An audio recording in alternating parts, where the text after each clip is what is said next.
morning, Professor Garlick. How wonderful it is to see you again, Lenora dear. Oh, here. You'll need these for today's class. A little treat for your auntie.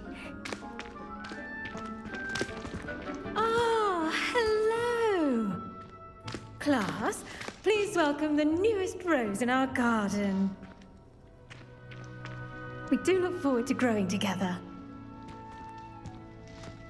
How thrilling it is to have everyone back together again. This year will be filled with enchantment and excitement, but the most important thing cultivated in herbology is knowledge. The prudent herbologist is no more afraid of the venomous tentacula than the bouncing bulb. Now then, today we will be acquainting ourselves with the mellifluous tuber known as the mandrake root. Accio. Let's see if we can't make our fibrous friends a bit more comfortable, shall we? First, let's protect our ears.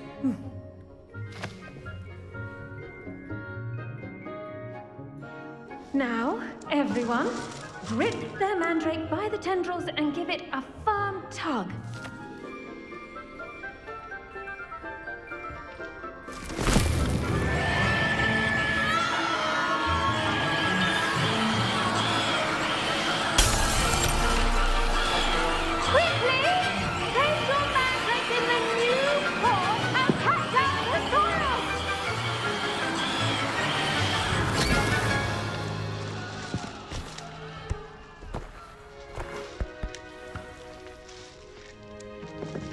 The soil should envelop the root like a warm, dirty blanket, putting the mandrake right at ease.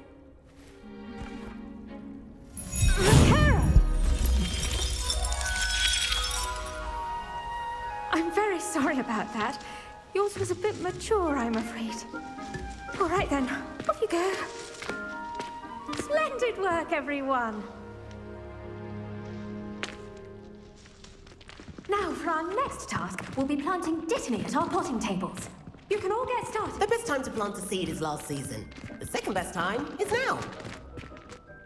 Yes, Professor. Firstly, well done with your mandrake. They can be rather difficult to get a grasp of. I'll say. Nearly went deaf. Well, yes. Of course, the cry of a mature mandragora can be fatal, so remember to keep those ears protected. Now, as I mentioned, next we'll be planting dittany.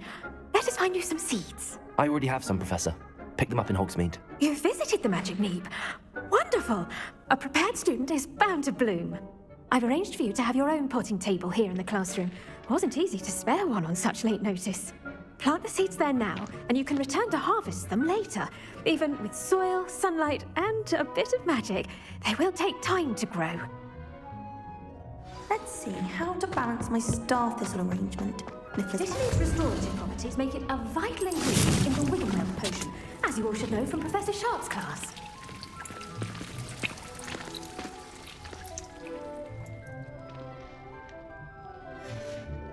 Well done!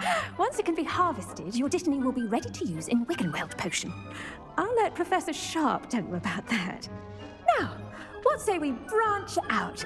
Introduce you to a different sort of flora, the Chinese chomping cabbage.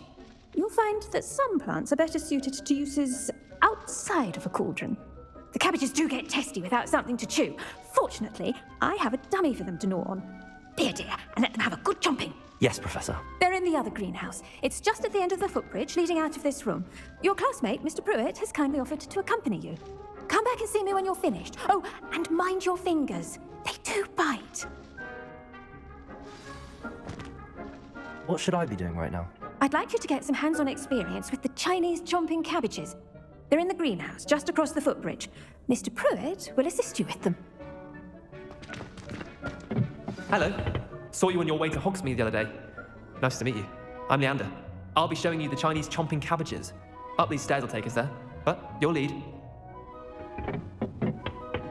Nice work in Defense Against the Dark Arts, by the way. Excuse me? Your duel with Sebastian. And he's good. Thinks he's really good. But you outright slaughtered him. It was brilliant.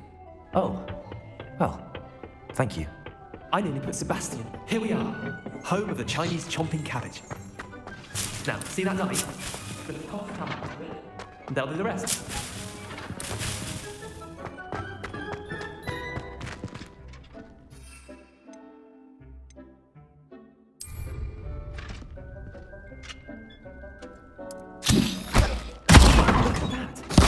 On anything they can get their mouths on. Mum planted some in her garden last year to keep the gnomes out. Did save her the denobing, but they left her honking daffodils in tatters. Vicious little bastards, aren't they? My kind of plants. Not like stupid booba tubers and bouncing bulbs. The kind of plants that just have your back in a fight. Not saying you can't go it alone, but, well, imagine that wasn't a dummy. I suppose they could prove useful outside of the greenhouse. Nothing wrong with a bit of backup, even if it is from a cabbage. It's chaos out there. Trolls in Hogsmeade and such. You can't be above throwing a cruciferous vegetable if necessary. Dogweed and deathcap has more of them, if you're keen. Other plants too. Ones your parents wouldn't plant in the garden. You get the idea. Anyway, we probably ought to head back to class. Take your time. I'll see you back in class.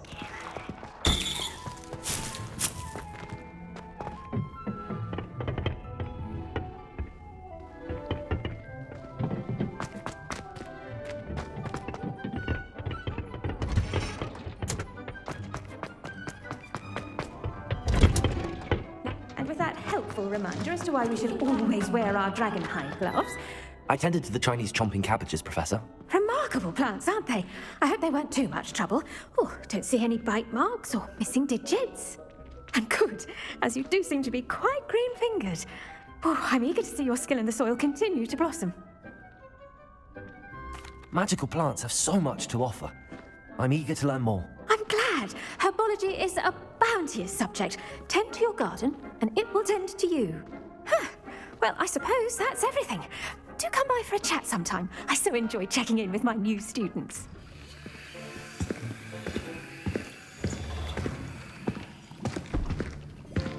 Potions is one of the most challenging and hazardous subjects taught at this school.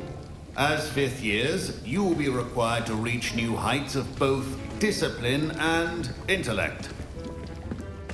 You will begin this term by brewing a Wigan-Weld potion. Mr. Takar, can you tell us why this particular potion might come in handy? Yes, Professor Sharp. The Wiggenweld potion can be used to sterilize and even heal a variety of injuries. It can heal some injuries, but not all. Point for Ravenclaw. Before today's class is completed, each of you will have brewed a Wiggenweld potion of your own. You never know when you might need it. Please begin.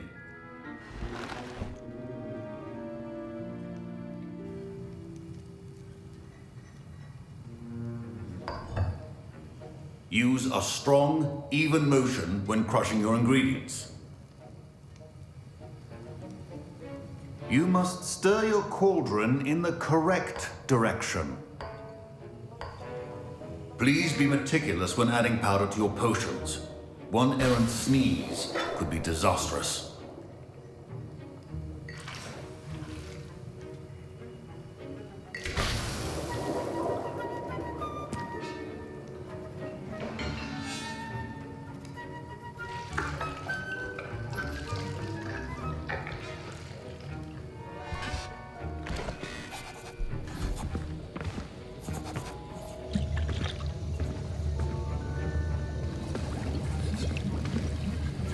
I see most of you have not forgotten how to stir.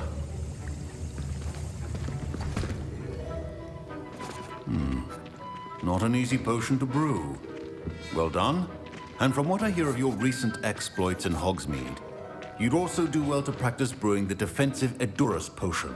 Professor Weasley had you acquire the recipe from J. Pippins, correct? Yes, sir. Good.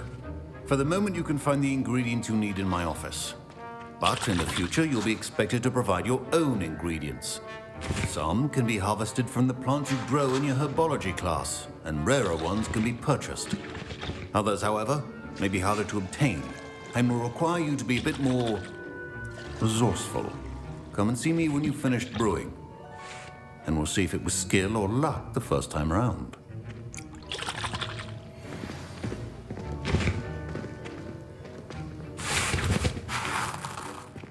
My parents considered keeping me home from school. Professor Sharp must have learned a lot during his time as an Auror. Did I hear Professor Sharp say that you have permission to go into his office?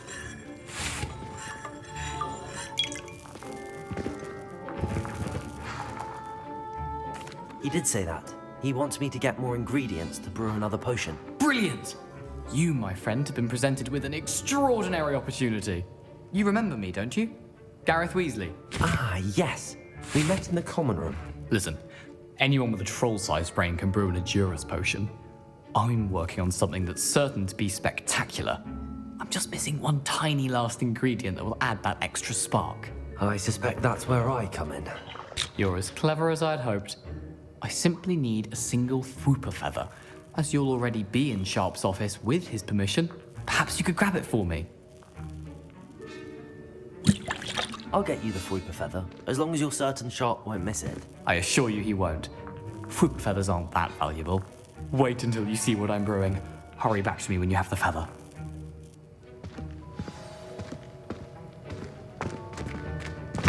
Remember,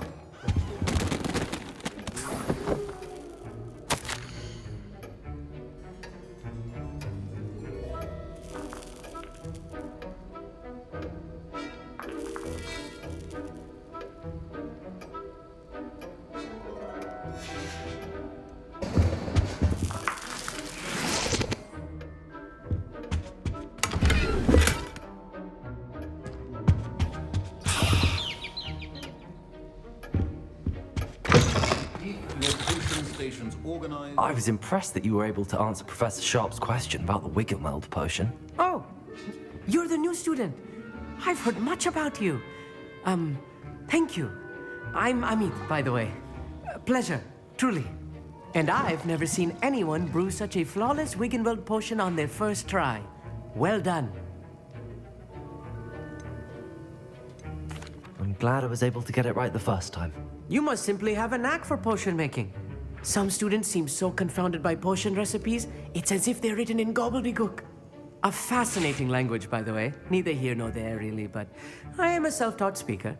Merlin's beard, good conversation is the enemy of free time. I must return my book, Gateway to the Far Stars, before my next class. Speaking of stars, we'll be in astronomy together. You'll love it. Professor Shaw is firm, but quite clever. See you soon, no doubt.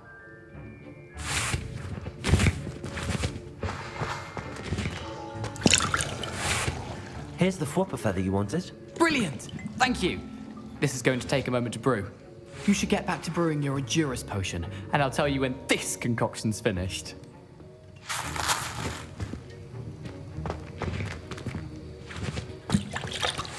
My Wiggenweld potion's utter rubbish.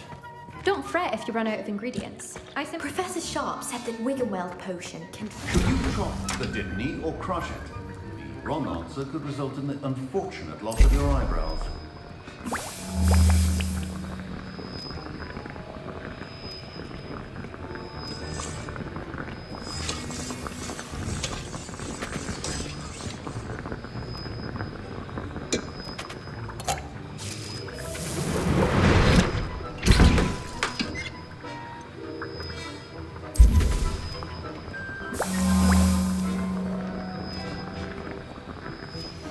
And now we add the mallow sweet, and that's odd.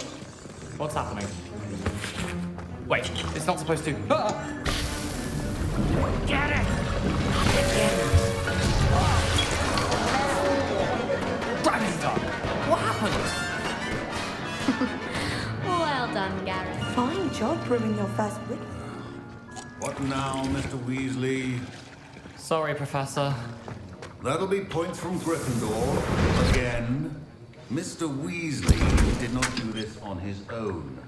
His accomplice will answer to me as well.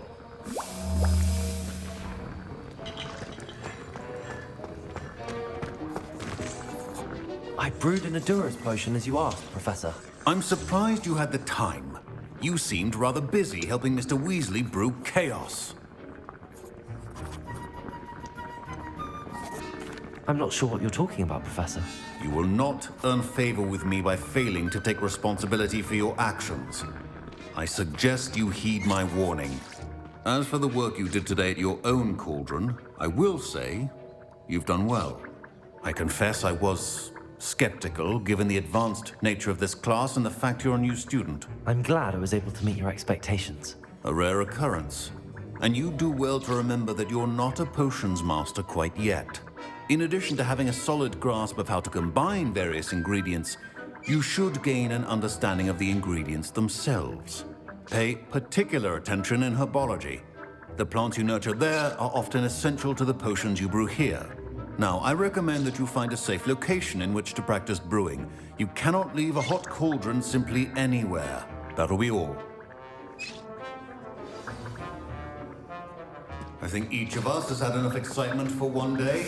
Class is dismissed.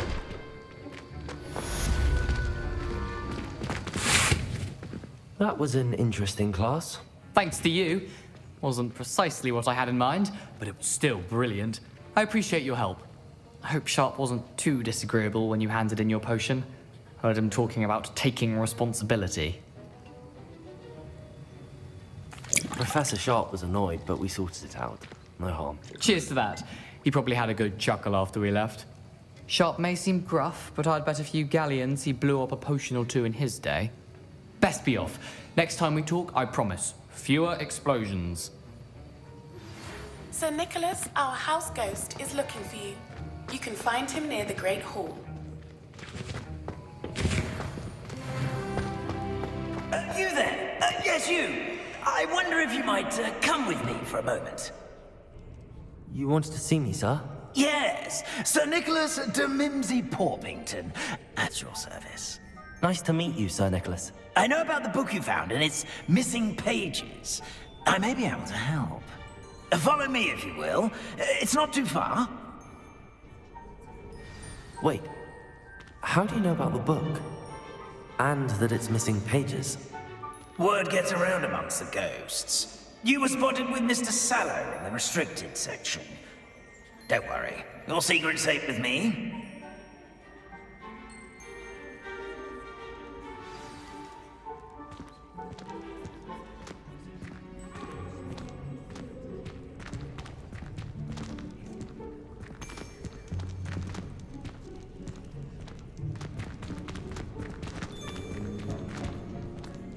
This may be a leap, but I believe I know who ended up with those pages. I'd be happy to take you to him, if you'd be so kind as to perform a small favor for me along the way.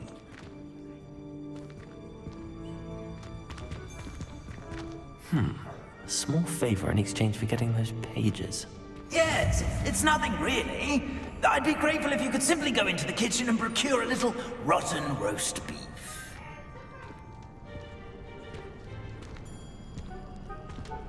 I beg your pardon. Roast beef. Rotten roast beef. That is correct. Rotten roast beef. If one floats through it just right, one can almost taste it.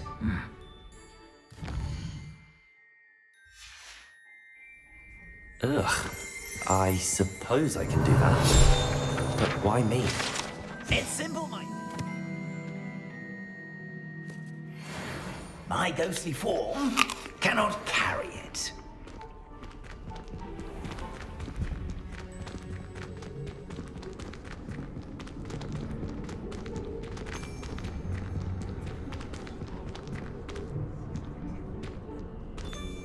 Now, if you'd be so kind as to collect the roast beef, I shall explain everything else in due course. Ah, here we are. Tickle the pear and head on in. Did you say tickle the pear? Yes, in the painting. I'll wait right here. Do try. Sweet aroma of rotten roast beef.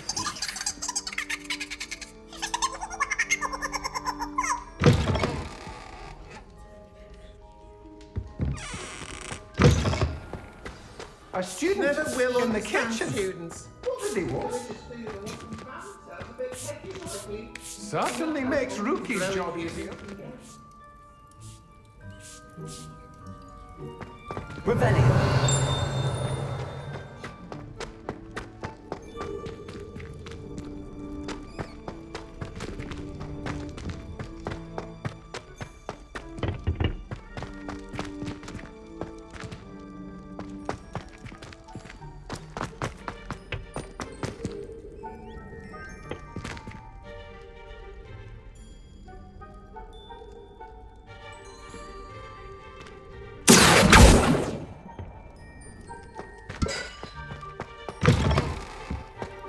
A student Never will in the understand kitchen. students. What What is it, what? delicious food and want to find themselves a bit petty.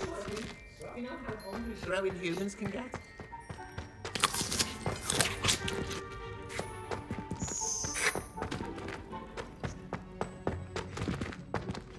Hello. Can you point me in the direction of the rubbish? Towards the other end of the kitchen. If it's not taken out yet, just follow your nose. You'll find it soon enough. Revelio.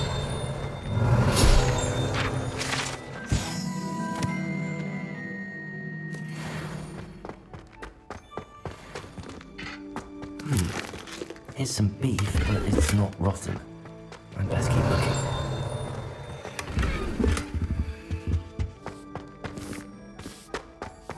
Ugh, there's a disgusting smell.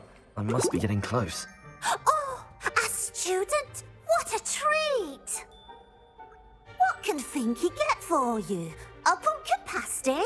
Perhaps some Welsh rabbit? Sounds lovely, but what I really need is this rotten roast beef. Ah, Nick sent you, didn't he? Please help yourself. Finky supposes Nick's tired of loitering about simply to experience the faintest memory of the taste of food. Do you and the other house elves conjure the food served in the Great Hall? Goodness no! Not even house elves can conjure food out of thin air. Food is one of the 5 principal exceptions to Gant's law of elemental transfiguration. We can, however, multiply it, transform it, and of course, prepare it. Then we send it straight up to the Great Hall. Are there any restrictions as to what you can make here? Finky supposes not. However, Finky has had the best luck with the many recipes left by Helga Hufflepuff. Her quince pie has always been a favourite, but the newfangled Arbroath Smokies are becoming popular as well. Is it all right for students to wander into the kitchens? Well, since you asked, students aren't supposed to be in the kitchens, but Finky doesn't mind. There's nothing that lifts Finky's spirits more than the company of students. We so rarely get visitors, and we have plenty of treats. Come back anytime you please. It was nice to meet you. Thank you for the beef. Happy to help, and to meet you as well. Please give Nick Finky's regards.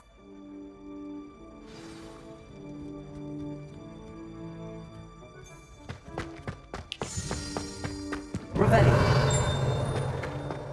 There's nothing like a meal prepared by a house elf.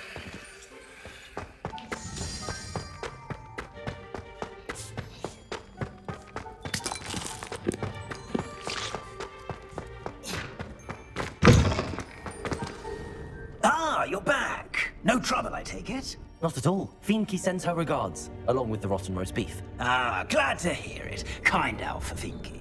Now, let's get that beef to Sir Patrick Delaney Podmore, and you'll be one step closer to finding those pages. This is all rather cryptic, Sir Nicholas. What's going on?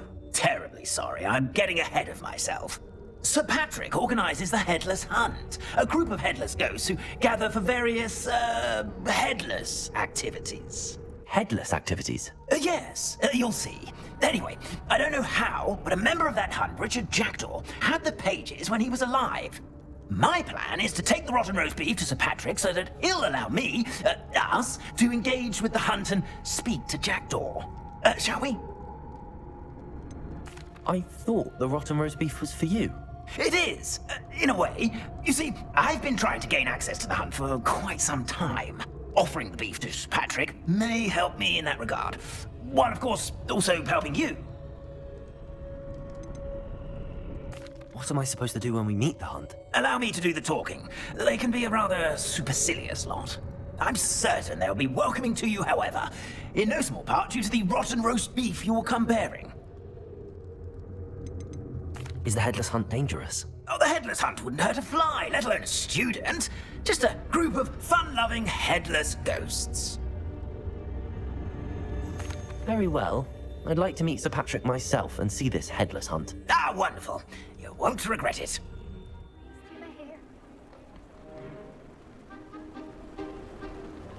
Do stay behind me. It's Sir Patrick we want. Oi, Nesta, look who's here. What have we told you, nearly headless Nick? Hello, Sir Ramsay. Do let us pass. We brought a little something for Sir Patrick. Probably going to try to beg his way in again. Do they always talk to you like that? Ah, all in good fun. Once Sir Patrick lets me join the Headless Hunt, I'll be right there with them. This offering is sure to win him over. Don't forget why I'm here, sir. Rest assured, you'll have your information from young Jackdaw in no time. Wherever he may be. What I'd give for a flagon of mead or a nice leg of lamb right about now, then this party would be complete. How about the next best thing, Sir Patrick? Ah, Sir Nicholas. And a student. Who let you in? We brought you a gift.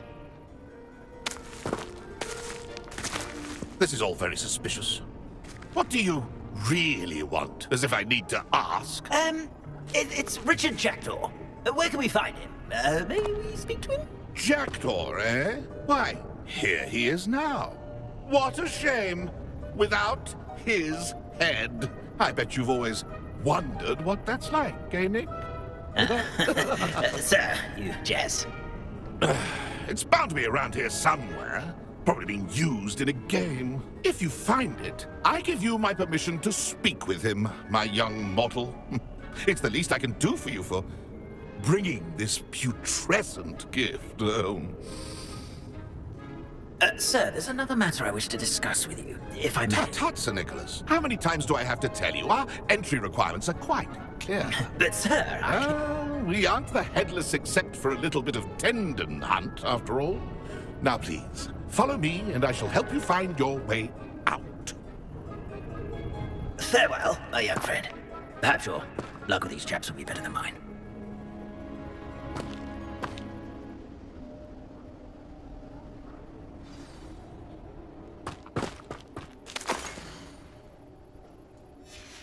A map.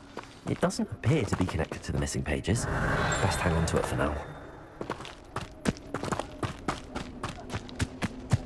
Ready.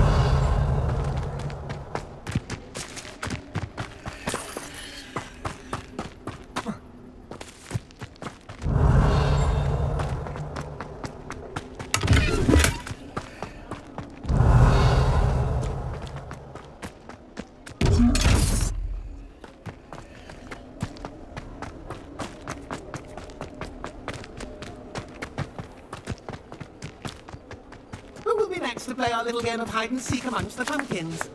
Hello again. Can you help me? Ah, Sir Nicholas's young friend. Has he abandoned you? Not at all. I need to speak to Richard Jackdaw. Sir Patrick said his head might be around here somewhere. Indeed it might be.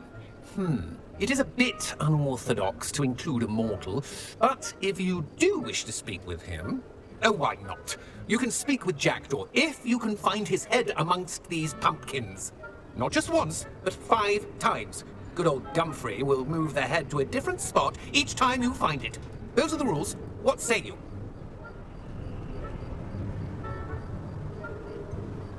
Why are you using Jackdaw's head for this game? Well, if you must know, Jackdaw's our newest member, so we like to put him through his paces. Please, could you explain the rules again? Find his head amongst the pumpkins 5 times. Use your wand. I cannot be more specific than that. How did you happen to become a member of the Headless Hunt? I was executed alongside some fellow mutineers. We didn't like the way things were being run in our county, so we took matters into our own hands. Treason is such a strong word, but that's what we were found guilty of. Things would have turned out much better if they'd let me be in charge. If that's what I need to do to speak to Jackdaw, I'll do it. Marvelous! Of course, a mortal holding a wand has an advantage over us ghosts. You can simply blast away to your heart's content. Remember, the game's not over until you find him 5 times. Begin! Cast away until you find him. I would be the one to clean up this mess.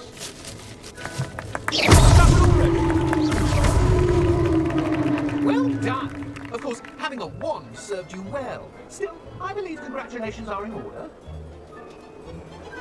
Not too bad for a mortal. Now, say what you need to say to old Jackdaw here, You've earned it. Nicely done. But What's going on? You're not a member of the Headless Hunt. No, I'm not. Sir Nicholas said you might know the location of some pages I'm looking for. Merlin's beard. I know precisely the ones you mean. I pinched them from Peeves. How could I forget?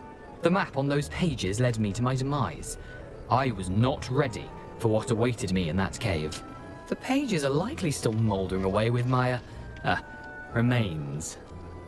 Quite a final adventure, I must confess. The pages are why you lost your head, and I must visit a cave and search for your corpse. Yes.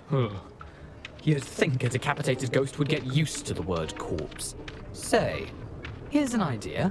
Why don't you meet me at the edge of the Forbidden Forest, and I'll show you where to go? What will I find in the cave? Aside from my mortal remains? If I remember correctly, some treasures, a magical bridge. But what kind of an adventure would it be if I spoiled the surprises for you?